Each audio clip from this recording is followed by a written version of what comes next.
మాజీ మంత్రి ఎవరైతే గత హయాంలో అడ్డగోలుగా దోచుకోవడానికి అలవాటు పడ్డాడో, రౌడీజానికి అలవాటు పడ్డాడో, తప్పులు చేసిన తప్పులన్నీ కూడా బట్టబయలు వాళ్ళు దొరికిపోతే మరి ఈరోజు కులాల గురించి, మతాల గురించి, వర్గాల గురించి మాట్లాడటం నిజంగా చాలా హాస్యాస్పదంగా ఉంది. జోగి కుటుంబం ఏనాడు కూడా బడుగు బలహీన వర్గాలకి మేలు చేసినటువంటి కుటుంబం కాదు.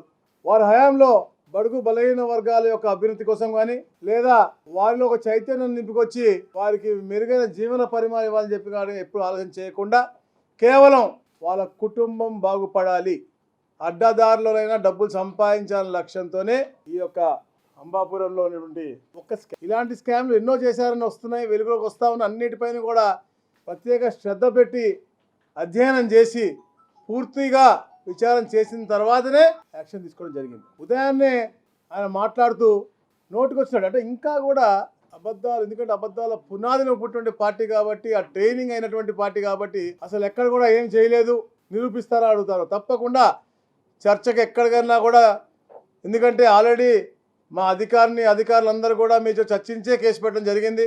ఏదైతే ఒక అగ్రిగోల్డ్ యజమాని పెట్టే కేసు మీద అవ్వచ్చు, డబుల్ రిజిస్ట్రేషన్ అవ్వచ్చు, మీరు చేసుకున్నటువంటి రాటిఫికేషన్ డీడ్ మీద ఉన్నటువంటి కార్యక్రమం అవ్వచ్చు, ఇవన్నీ కూడా క్రిస్టల్ క్లియర్గా నిరూపింపబడ్డాయి. కాబట్టే ఈ రోజున మీద కానీ, మీ పుత్రత్వం మీద కానీ, మీ బాబాయ్ గారి మీద కానీ కేసు పెట్టడం జరుగుతాం.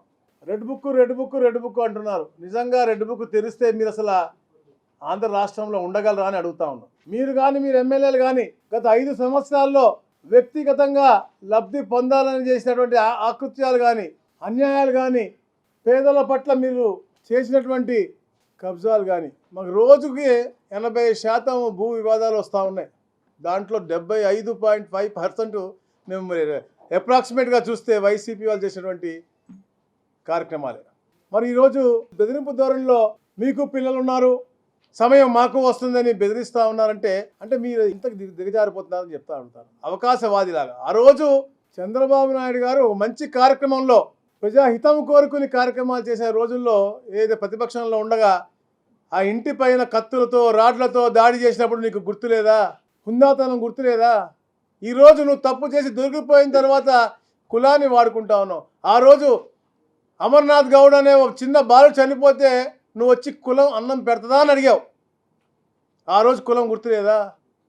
ఈరోజు గౌడ బిడ్డ లేదా బీసీ బిడ్డ అన్యాయం జరుగుతూ ఉంది అన్నావు. మీ అందరూ కూడా చూడాలి క్లియర్ కట్గా ఆ రోజు ఈ రోజు కూడా అన్న మాటలు.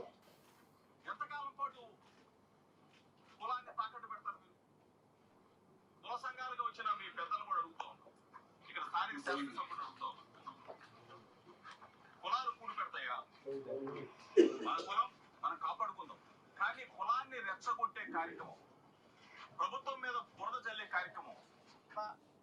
ఒక బలహీన వర్గాల వ్యక్తి జోగి రమేష్ కృష్ణా జిల్లాలో అంచెలంచెలుగా ఎదిగాడు. ఒక బలహీన వర్గాల వాడు, ఒక గౌడ కులస్తుడు ఎదిగితే ఇది అంటే చిన్న బాలుడు 14 సంవత్సరాల బాలుడు చనిపోతేనే కులం అన్నం పెడుతుందా? అయితే బీసీ సంఘాలు ఎందుకు వచ్చారు అని చెప్పి బెదిరించినటువంటి వ్యక్తి అంటే నువ్వు ఏమి చేసావని చెప్పి బీసీలు నీ వెనుమంట ఉండాలండి.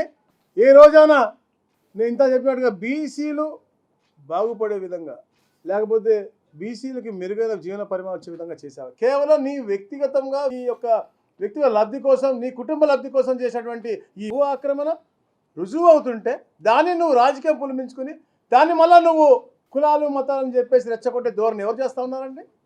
అది జగన్మోహన్ రెడ్డి వైసీపీ యొక్క తత్వం. తెలుగుదేశం పార్టీ ఎప్పుడు కూడా ఎవరిని కూడా మోసపోతూ ఇరికించాలని కానీ ఎవరిని ఇబ్బంది పెట్టాలని ఆలోచన చేయదు. అలా చేసే తత్వం ఉంటే ఈ రోజున మీ 175 మంది ఎవరైతే గతంలో ఇన్ఛార్జ్గా ఉన్నారో, ఇప్పుడు ఎమ్మెల్యేలుగా ఉన్నా ప్రతి ఒక్కరు కూడా బయట తిరిగేవాళ్ళు కాదు. మీ పర్సనల్ విషయాలు ఉంటాయి, వాటిల్లో ఎప్పుడు దూరం. ఇది పగడబందీగా మీరు హయాంలో ఉన్నప్పుడు అన్యాయంగా పక్కన ఉన్నటువంటి అగ్రిగోల్డ్ భూమిని కబ్జా చేశారు కాబట్టి అది రుజువైంది. కాబట్టి గతంలో కూడా దీన్ని అన్ని పత్రికల్లో కూడా క్లియర్గా వచ్చాయి. కాబట్టి దానిపైన పూర్తి అధ్యయనం చేసి పూర్తి సాక్ష్యాధారాలతో ఎవరైతే రాజీ ఉన్నారో ఎవరైతే వెంకటేశ్వరరావు ఉన్నారో వాళ్ళన్ని పత్రాలు కూడా అన్నీ తీసుకుని వచ్చి తద్వారా విచారణ చేస్తాం. చట్టం దాన్ని పని చేసుకుంటామని తప్ప ఎక్కడ కూడా రాజకీయ జోక్యమే లేదు. ఇది తప్ప అంటే నువ్వు చేసింది చేయలేదా, నువ్వు డబుల్ రిజిస్ట్రేషన్ ప్రాపర్టీ చేయలేదా, లేకపోతే నువ్వు రాటిఫికేషన్ చేసినటువంటి పరిస్థితి నిజం కాదా, నువ్వు 5 కోట్లు విలువ చేసే సొమ్ము దోచుకునేది నిజం కాదా, ఆ మాట మాట్లాడకుండా నువ్వు కేవలం బురద వేసే విధంగా పార్టీ మీద అలాగే రెచ్చగొట్టే విధంగా కులాల మీద మాట్లాడటం ఇది సబబు కాదు. ఇది ఒక సుపరిపాలన. చంద్రబాబు నాయుడు గారు ఎప్పుడు కూడా తెలుగు ప్రాంతం అంతా కూడా సుభిక్షంగా ఉండాలి అని చెప్పి ఆలోచించేటువంటి వ్యక్తి. ఇట్లాంటి బెదిరింపులకు ఎవరు కూడా ఇక్కడ బెదిరిపోరు.